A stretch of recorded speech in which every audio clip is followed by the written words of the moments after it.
పిచ్చగాళ్ళు రేగిపోతున్నారు.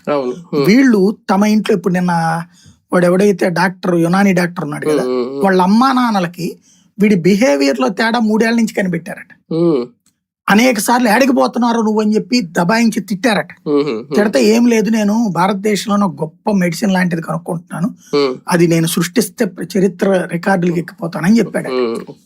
దాంతో ఇక వదిలేశారు. వీళ్ళు ఎవరిని అడుగుతారు ఇంకా అంతకు మించిన జ్ఞానం? బట్ వాళ్ళు ఆ మాత్రం అడిగారు. అదే ఇట్లాంటిదని తెలిస్తే అంగీకరించిన మనస్తత్వం ఉండాలి. మన పిల్లల యొక్క భావజాలాన్ని గ్రహించగలగాలి తల్లిదండ్రులు. ఫస్ట్ తల్లిదండ్రులకి తీవ్రవాదం అనేది ప్రమాదకరం అన్న ఫీలింగ్ రావాలి.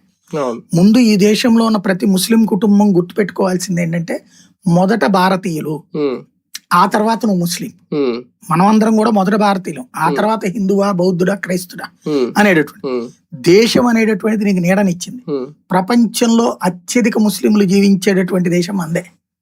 ఇండోనేషియా ఈ లెక్కలు చెప్తారు కానీ నిజమైనటువంటిది మన లెక్కలు పూర్తిగా తీయట్లేదు. ఇంకా పూర్తి జనాభా లెక్కలు తీస్తే ప్రపంచంలో అత్యధిక ముస్లింలు నివసించే దేశం మందే అవుతుంది. రెండోది, అత్యధిక మసీదులు ఉన్న దేశం మందే. అత్యధిక స్వేచ్ఛను అనుభవిస్తూ హక్కులు అనుభవిస్తున్న దేశం మందే. ఇవి వాళ్ళు గుర్తుంచుకోవాలి. ఆఫ్ఘనిస్తాన్ లో ముస్లింలకి ఇంత స్వేచ్ఛ లేదు, పాకిస్తాన్ లోని అన్ని ముస్లిం తెగలకి ఇంత స్వేచ్ఛ లేదు. కొన్ని సున్నీలకి వాళ్ళకి ఉంటది, షియాలకి అక్కడ కష్టం. ఇక్కడ షియానా సున్నీనా అహ్మదీనా ఇట్లాంటివి మనం చూడం. వాళ్ళకి అందరినీ మనం ముస్లిం గానే అంటాం. అక్కడ అట్లా తేడాలు ఉన్నాయి. మళ్ళీ ఇప్పుడు ఇరాన్ లో సున్నీలకి వాల్యూ ఉండదు, అజర్బైజాన్ ఒక రకం ఉంటది, సిరియా ఇంకో రకంగా ఉంటది.